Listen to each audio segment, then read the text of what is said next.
নমস্কার, ফ্রন্টলাইন বাংলা নিউজে কথায় কথায় আলোচনা নিয়ে রয়েছি আমি প্রিয়াঙ্কা আপনাদের সঙ্গে। আজ স্টুডিওর বাইরে সরাসরি আলোচনায় রয়েছি বরানগর পৌরসভার প্রশাসনিক মণ্ডলীর সদস্য শ্রী দিলীপ নারায়ণ বসুর সঙ্গে। দাদা, প্রথমেই আপনাকে স্বাগত জানাই আমাদের অনুষ্ঠানে এবং প্রথমেই যে প্রশ্নটা করব তা হলো তৃণমূলের এই সার্বিক জয় এবং বাংলা নিজের মেয়েকে চায়, আজ তিনি তৃতীয়বারের জন্য মুখ্যমন্ত্রী পদে আসীন হয়েছেন, এইটা নিয়ে কি বলবেন, তার এই শুভেচ্ছা বার্তা? না, সেটা তো আমাদের দল থেকে মাননীয় নেত্রী, আমাদের বরানগরের বিধায়ক বারংবার জানিয়েছেন, বারংবার বলেছেন যেটা সাধারণ মানুষের জয়, বাংলার সংস্কৃতির জয়, বাংলার আত্মমর্যাদার জয়। তো সেক্ষেত্রে আমরা বলে এসেছি এবং এই যে কাপালিক শক্তি সারা বাংলা জুড়ে যে একটা রাজত্ব করার চেষ্টা করছিল, তার যোগ্য জবাব সাধারণ মানুষ দিয়ে দিয়েছেন। আমরা সত্যি কৃতজ্ঞ সাধারণ মানুষের প্রতি। একদম। এই 21-এর বিধানসভা নির্বাচন ছিল সব থেকে রিমার্কেবল। এই জায়গায় দাঁড়িয়ে কি মনে হয়েছিল? না, রিমার্কেবল মানে ওরা জাতপাতের একটা লড়াই করার চেষ্টা করছিল, একটা বাঙালির সাথে অবাঙালির সাথে লড়াই করার চেষ্টা করছিল। সেই জায়গায় দাঁড়িয়ে বাংলার মানুষ সেই প্রভোকেশনে পা দেয়নি। একদমই। রাজ্যে যেভাবে কোভিড আক্রান্তের সংখ্যা বেড়ে চলছে, কোভিডের গ্রাফ যেভাবে ঊর্ধ্বমুখী, সেই জায়গায় দাঁড়িয়ে আপনারা কি পদক্ষেপ আগামী দিনে নিচ্ছেন? না, এটা আগামী দিন নেওয়ার ব্যাপার নয়, এটা নির্বাচন শেষ হওয়ার মানে কয়েকটা ফেজ যাওয়ার পরে যেভাবে ক্রমশ বাড়ছে, মানে এই 8 দফা নির্বাচন এর একটা অন্যতম প্রধান কারণ। একদমই। আমি এই জায়গাটায় আসবো যে কোথাও মুখ্যমন্ত্রী মমতা বন্দ্যোপাধ্যায় বলেছিলেন যে এই 8 দফা নির্বাচনটাকে না করতে, এই জায়গায় প্রধানমন্ত্রীর এই ডিসিশনকে আপনি কি বলবেন? না, এটা তো ঠিক করেননি। আমাদের মাননীয় মুখ্যমন্ত্রী যে কথা বলেছিলেন যে 5 দফার পরে বলেছিল যে পরিস্থিতি যে জায়গায় যাচ্ছে বাকি 3 দফা একদিনে করে দিতে। ওনারা ভিন্ডিকটিভ অ্যাটিচিউড ওনারা করলেন না। ওরা স্বপ্ন দেখছিল বাংলা গ্রাস করবে, বাংলা দখল করবে। বাংলার মানুষ যোগ্য জবাব ওদের দিয়ে দিয়েছে। এর পরের প্রশ্ন যেটা থাকবে সেটা, রাজ্যের বিভিন্ন জায়গায় আমরা দেখছি সেফ হোম, সেখান থেকে এই বড়নগরে কি এরকম কোনো প্রচেষ্টা চলছে? দেখুন, এই ভাইরাসটা যেভাবে বাড়ছে, প্রথমের দিকে মাঝখানে আমাদের প্রতিদিন গড়ে 100টার মতন বড়নগরের ক্ষেত্রে বলছি আক্রান্ত হচ্ছিলেন। এখন সেটা 200-র ওপরে ছাড়িয়ে গেছেন। বড়নগরের স্টেট জেনারেল হাসপাতাল আমাদের মাননীয় বিধায়ক ব্যক্তিগত উদ্যোগ নিয়ে বড়নগর স্টেট জেনারেলকে কোভিড হাসপাতাল করেছেন স্বাস্থ্য দপ্তরের সাথে কথা বলে। সেখানে আজকের দিনে দাঁড়িয়ে 50টা সাধারণ বেড আর 40টা এসডিও বেডের সাধারণ বেড চালু হয়ে গেছে। 40টা বেডের ইনফ্রাস্ট্রাকচারে কাজ চলছে, আশা করছি কয়েকদিনের মধ্যে হয়ে যাবে। বরানগর পৌরসভাটা সেফ হোম করেছে, সেটা গতকাল চালু হয়ে গিয়েছে। আপাতত আমরা 20টা বেডের ব্যবস্থা করেছি। ব্যক্তিগতভাবে আমি একটা এনজিওকে ধরে, একটা চ্যারিটেবল ট্রাস্টকে ধরে বিধান পার্কে একটা 30 বেডের সেফ হোমের ব্যবস্থা করছি, যেহেতু আমি স্বাস্থ্য দপ্তরেই আছি। তো এইভাবে মানুষের পরিষেবা দিচ্ছি। তাছাড়া ধরুন প্রতিদিন বরানগর পৌরসভার কন্ট্রোল রুম খোলা আছে, নির্দিষ্ট নাম্বার দেওয়া আছে, অ্যাম্বুলেন্স সব্বাই গাড়ি অ্যাভেলেবেল।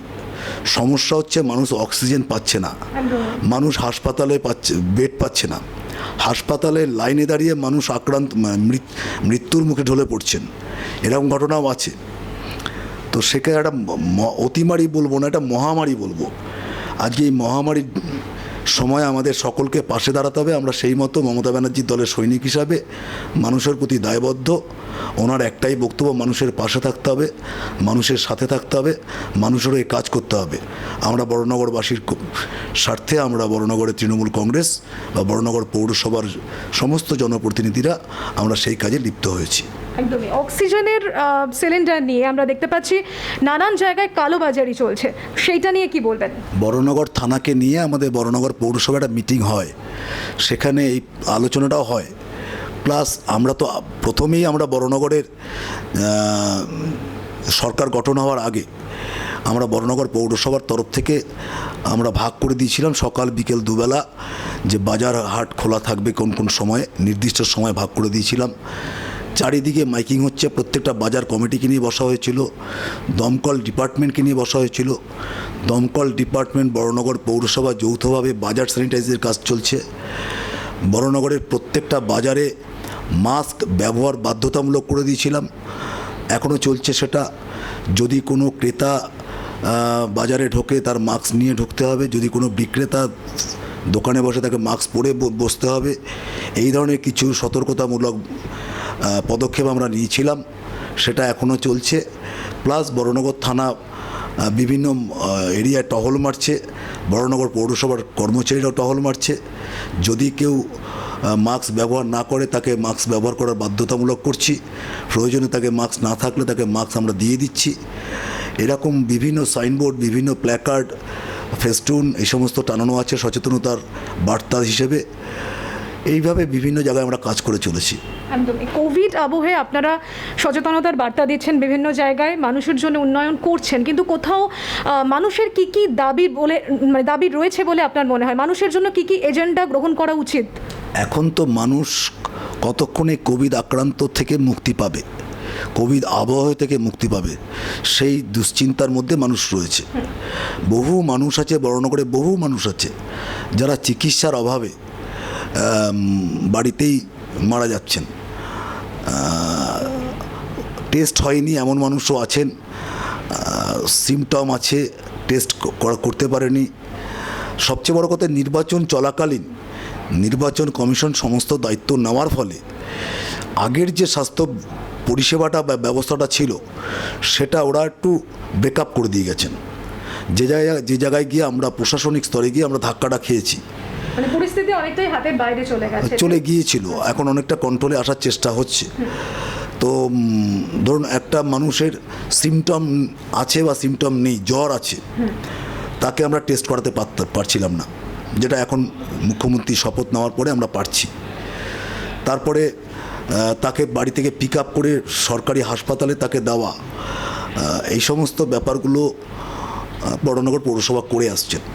প্লাস যে সমস্ত মানুষ আক্রান্ত হয়ে বাড়িতে মারা যাচ্ছেন তাদের বাড়িতে আমাদের ডোম পাঠিয়ে, র্যাপার্ট পাঠিয়ে তাকে প্যাকেজ করে নিয়ে এসে তাকে দাহ করা, এই সমস্ত কাজ বড়নগর পৌরসভা সঠিকভাবেই পালন করছে বলে আমি মনে করি। দাহ করার ক্ষেত্রে অনেক চুল্লির আমরা দেখে আসছি যে অনেক শ্মশান অনেক সময় বন্ধেরও খবর আসছে, তো সেই জায়গায় বড়নগর পৌরসভা কতটা তৎপর?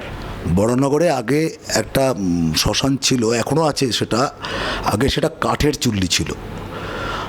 আমাদের মামাটি মানুষের সরকার আসার পরে মাননীয় তৎকালীন পৌর বিষয়ক মন্ত্রী ববি হাকিমের সহযোগিতায় এবং আমাদের বিধায়কের উদ্যোগে, তাপস রায়ের উদ্যোগে আমরা একটা বৈদ্যুতিক চুল্লি স্থাপন করতে পারি। সেটা হয়ে গেছে প্রায় 3-4 বছর।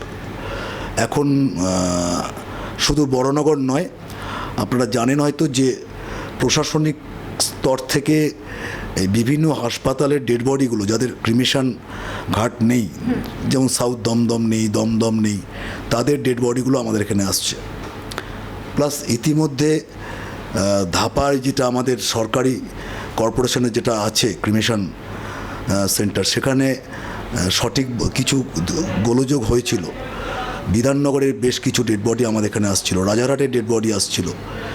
এইদিকে পানিহাটি কামারহাটির মাঝখানে একটু ইলেকট্রনিক্স গুডস, তো কখন কি হয় বলা মুশকিল। যেমন আমাদের এই মুহূর্তে একটা চুল্লি আপাতত বন্ধ আছে, ওটা মেরামতের কাজ চলছে। একটা চলছে, দুটো চলছিল, মানে 24 ঘন্টা চলার ফলে কি হচ্ছে, কোনো কারণে কোনো যান্ত্রিক গোলযোগ হওয়ার ফলে একটা নষ্ট হয়, একটা কাজ চলছে, আর একটা রানিং আছে। ন্যাচারালি ডেড বডি দাহ করতে একটু সময় লাগছে, তার মাঝখানে ডেড বডির ফ্লো যেভাবে বাড়ছিল, আমরা আমাদের বিধায়কের নির্দেশে আমরা বেশ তৎপরতার সহিত এই কাজগুলো করে আসছি।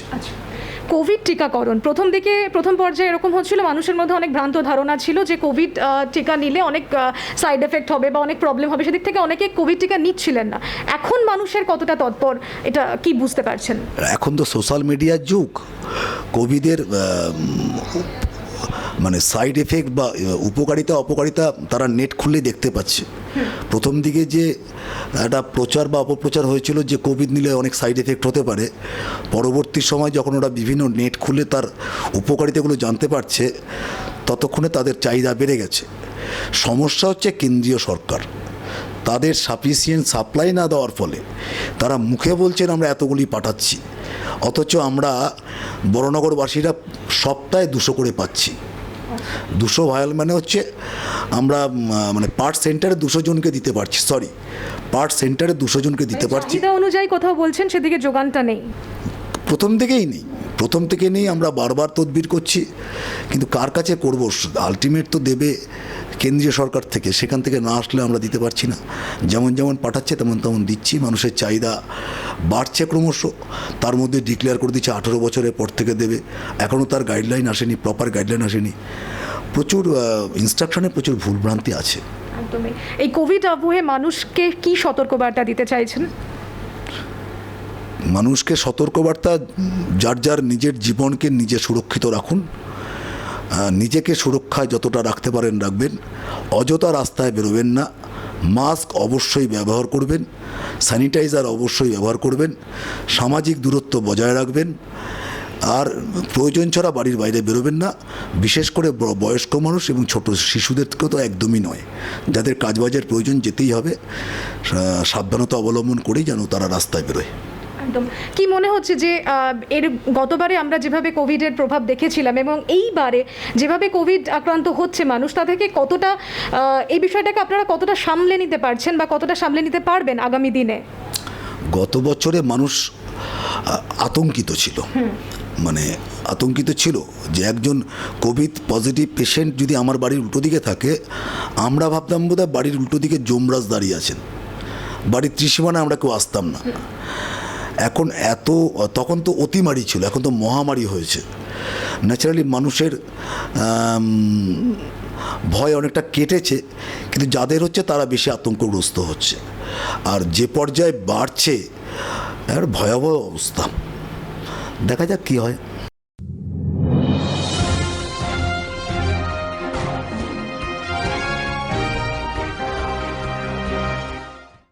লোন নিতে চান? তবে ভাবছেন কোথা থেকে কিভাবে নেবেন? কিসে পেতে পারেন লোন? ভাবছেন কত % সুদ দিতে হবে?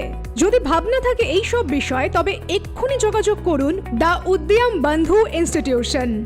কারণ লোন সংক্রান্ত সমস্ত পরামর্শ, প্রজেক্ট রিপোর্ট সহ উপযুক্ত গভর্নমেন্ট স্কিম অনুযায়ী লোন অ্যাপ্লিকেশনস প্রক্রিয়ার সমস্ত রকম সাহায্যের একমাত্র ঠিকানা দ্য উদ্যম বন্ধু ইনস্টিটিউশন। আপনার বিজনেস অ্যাটলাস। কনসালটেশনের জন্য বিশদে জানতে আজই ভিজিট করুন পেজে www.udyambandhu.com এ। কনসালটেশন ফর এগ্রিকালচারাল লোনস, যার মধ্যে রয়েছে Kisan credit cards, equipment loans, custom hiring centre loans, PM Kisan Sampada Yojana, consultation for MSME loans, যার মধ্যে রয়েছে PM Svanidhi loan, Mudra loan, stand up India loan, CGT MSE loans, business loans, business credit cards, consultation for aquaculture and pisciculture loans, যার মধ্যে রয়েছে fishery loans, prawn and shrimp farming loans, PM Matsya Yojana loans, Kisan credit cards, consultation for dairy and animal husbandry loans, যার মধ্যে রয়েছে dairy loan, goatery loans, poultry loans, Kisan credit cards, consultation for mortgage loans, যার মধ্যে রয়েছে loan against residential property, loan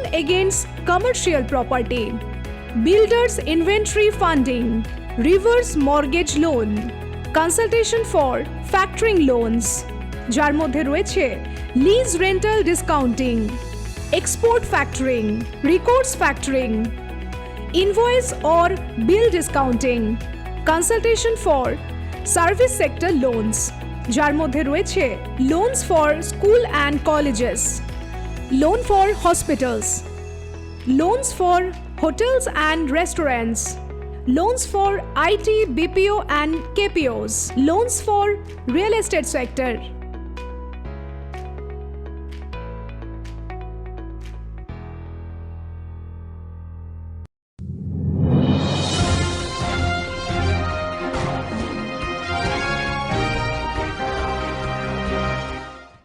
ফিরে এলাম বিরতির পর। কথায় কথায় অনুষ্ঠানে আজকে রয়েছি বড়নগর সিআইসি মেম্বার শ্রী দিলীপ নারায়ণ বসুর সঙ্গে। দাদা, প্রথমেই যে প্রশ্নটা আসবো বিরতির পরে, যে এই যে কমিউনিটি কিচেন, নানান রাজনৈতিক দলের থেকে আমরা দেখতে পাচ্ছি বিভিন্ন তারা উদ্যোগ নিচ্ছেন, তারা কমিউনিটি কিচেনে এগিয়ে আসেন, তো এইরকম কোনো চিন্তাভাবনা কি আছে বড়নগরের ক্ষেত্রে? না, সেটা প্রথম পর্যায়ের করোনা আবহে যেটা হয়েছিল, কেন্দ্রীয় সরকারের অপরিকল্পিতভাবে যে লকডাউন চালু করেছিল, তাতে মানুষ হঠাৎ করে কর্মহারা হয়ে গেলেন। যারা দিনানি দিন খায়, দিনমজুর খান, তাদের পক্ষে কর্মহীন হয়ে পড়াতে তাদের সাংসারিক জীবনে ধাক্কা পড়ল। তখন আমাদের বিধায়ক আমাদের ইনস্ট্রাকশন দিলেন, আমাদের নেত্রীও দিয়েছেন, আমাদের সাংসদ বাংলার সর্বভারতীয় তৃণমূল যুব কংগ্রেসের সভাপতি অভিষেক ব্যানার্জিও আমাদের ইনস্ট্রাকশন দিয়েছিলেন যে পাড়ায় পাড়ায় কমিউনিটি কিচেন চালু করার জন্য। সেই সময় প্রয়োজন হয়েছিল, আমরা করেছিলাম। বড়নগরে বেশ কিছু অঞ্চলে দিনের বেলা এবং রাত্রিবেলা কমিউনিটি কিচেন চালু করেছিলাম, আমরাও করেছিলাম। বিভিন্ন রাজনৈতিক সংগঠন, অরাজনৈতিক সংগঠন, গণসংগঠন, পুজো কমিটি, তারা বিভিন্ন পাড়ায় পাড়ায় করেছিল। এখনও সেই পর্যায়ে আসেনি। অল্প স্বল্প যদি কোনো মানুষ সেই সাহায্য চায়, আমরা তো সেই সাহায্য হাত বাড়িয়ে দিচ্ছি। এটা বলার ব্যাপার থাকে না। আমরা ব্যক্তিগতভাবে কাকে সাহায্য করব না করব, এটা সার্বিকভাবে বলার আমার মনে হয় না সেটা বলা ঠিক হবে। এখন যে নির্দেশিকা চলছে প্রশাসনের তরফ থেকে, যে টাইমিং যেগুলো কমে এসছে, যে টাইমিংগুলোতে আমরা চেষ্টা করছি যে বাইরে বেরোনোর, সকাল 7টা থেকে 10টা বা 5টা থেকে 7টা, এই টাইমিংয়ের মধ্যে ডেলি ওয়ার্কার্স যারা রয়েছেন তারা কিন্তু তাদের প্রতিদিনই বেরোতে হচ্ছে, এবং সেক্ষেত্রে যানবাহন 50% হয়ে গেছে, তো তারাও কিন্তু প্রবলেমে পড়ছে। তো সেই জায়গা থেকে আপনাদের কি কিছু পদক্ষেপ নেওয়ার কথা কি প্রশাসন থেকে বলা হয়েছে? এটা তো সরকারি সিদ্ধান্ত, এটা তো আমাদের লোকাল সিদ্ধান্ত নিলে হবে না। সরকারি সিদ্ধান্ত যেভাবে আসবে, নির্দেশিকা যেভাবে আসবে, আমরা সেভাবেই সেটাকে পালন করব, সেভাবেই সেটাকে বাস্তবায়িত করার চেষ্টা করব। এখনো পর্যন্ত যা যা এসছে আমরা সেগুলোই করেছি। আচ্ছা, আর কোভিড ওষুধপত্রের কথা, সেটাই যদি আসি, সেখানে অনেক ওষুধপত্র বাজারে পাওয়া যাচ্ছে না, তো সেদিক থেকে কি বলবেন? বড়নগরের আমাদের বিধায়ক মাননীয় তাপস রায় বেশ কিছু ডাক্তারের সাথে কথা বলে সেই ডাক্তারদের কন্ট্যাক্ট নাম্বার আমাদের দিয়ে দিয়েছেন। আমরা সেগুলো, যদি কেউ আমাদেরকে এই ধরনের প্রশ্ন করে বা ফোন করে জানতে চায়, আমরা সেই ডাক্তারদের ফোন নাম্বার দিয়ে দিচ্ছি। তারা টেলিফোনিক কনসালটেন্টের মাধ্যমে সেই সমস্ত ডাক্তারদের থেকে সাহায্য পাচ্ছে। আচ্ছা, মেডিসিন, ডক্টর প্রেসক্রিপশন ছাড়া তো এই ধরনের মেডিসিন হবে না। তবে যেগুলো আপনি বলছেন কালোবাজারি, সেই পর্যায়ে এখনও সেগুলো তো প্রাইভেট নার্সিংহোম বা সরকারি হাসপাতালের ব্যাপার। আর কোনো পেশেন্ট যদি বাড়ি থাকে, তার ক্ষেত্রে যা যা মেডিসিন দরকার সেগুলো আমাদের ওই নির্দিষ্ট কিছু ডাক্তার আছেন, ডাক্তারবাবুরা তাদের টেলিফোনের মাধ্যমে সাজেশন দিচ্ছে, সেভাবে কাজ হচ্ছে। কোথাও অক্সিজেন সিলিন্ডার পাওয়া না গেলে সেই বিষয়েও কি কোনো পদক্ষেপ? এটা খুব কঠিন যন্ত্রণা, আমরা মানুষকে অক্সিজেন সিলিন্ডার দিতে পারছি না। আজকেও এমএলএ সাহেব আমাদের নিয়ে বসেছেন, কিছু অক্সিজেন সিলিন্ডার আমরা বহুদিন ধরে চেষ্টা করছি কিনবার, কিন্তু পৌরসভা বা বিভিন্ন ক্লাব সংগঠন বা বিভিন্ন পুজো সংগঠনদের বলা হচ্ছে, তারাও সামিল হবে বলেছে, কথা দিয়েছে। একটা দুটো সিলিন্ডার কিনে তো লাভ হবে না, বাল্ক সিলিন্ডার কিনতে হবে এবং সেটাকে বড়নগরে বিভিন্ন প্রান্তে ছড়িয়ে দিতে হবে, বিভিন্ন ক্লাব বা গণসংগঠনের মাধ্যমে ছড়িয়ে দিতে হবে। সেই পরিকল্পনা নেওয়া হয়েছে, আমরা চেষ্টা করছি, যোগাযোগও করা হচ্ছে। আমরা অ্যাট এ টাইম বেশ কিছু বাল্ক অক্সিজেন সিলিন্ডার কিনবার পরিকল্পনা নিয়েছি। আর রাজনৈতিক প্রচার যেভাবে চলেছে, যেভাবে রাজনৈতিক প্রচারের বারবারন্ত আমরা দেখেছি, সেইটা নিয়ে কি বলবেন? প্রধানমন্ত্রী বারংবার এখানে এসেছেন, স্বরাষ্ট্রমন্ত্রী অমিত শাহ এখানে বারংবার এসেছেন, দিলীপ ঘোষ এসেছেন, তো এই জায়গাটা নিয়ে কি বলবেন? ওদের কাছে তো দেশের পরিষেবাটা বড় জিনিস ছিল না, করোনা মোকাবেলার কথা ওরা ভাবনা চিন্তা করেনি। ওরা বাংলা দখলের জন্য স্ট্রিট কর্নার টাইপের 21টা না 24টা সভা উনি করেছেন, 24 বার উনি এসছেন। তো সেক্ষেত্রে উত্তর তো একটাই, মানুষ তার যোগ্য জবাব দিয়েছেন। কথায় কথায় অনুষ্ঠান আজকের মতো এই পর্যন্তই। পরবর্তী আপডেটের জন্য চোখ রাখুন ফ্রন্টলাইন বাংলা নিউজে।